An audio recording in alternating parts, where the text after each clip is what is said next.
News channel of Vadodara.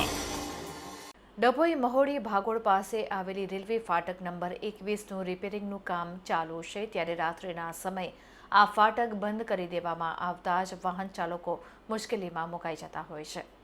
Dabhoi Mahudi Bhagol railway ફાટકનું સમારકામ થયા બાદ ફાટકની આજુબાજુ તેમજ ફાટક ઓળંગ્યા સુધી બંને ગેટની વચ્ચેનો રસ્તો મોટા બ્લોક અને પેવર બ્લોક નાખી કોઈપણ જાતનું સિમેન્ટ કોન્ક્રીટનો માલ ભર્યા વિના જ ફાટકનો રસ્તો રાહદારીઓ અને વાહન ચાલકો માટે શરૂ કરી દેવામાં આવ્યો છે, જેને કારણે ઉબડખાબડ રસ્તાને લઈ વાહનોને ભારે નુકસાન થઈ રહ્યું છે।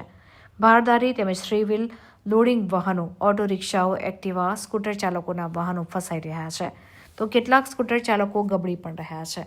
અલબત્ત નાના મોટા વાહનોની અવરજવર કરતી વખતે ભારે મુશ્કેલી તેમજ માથાના દુખાવો સમાન આ રોડ બની ગયો છે, જેથી રાહદારીઓમાં અને વાહન ચાલકોમાં ભારે રોષની લાગણી જોવા મળી રહી છે।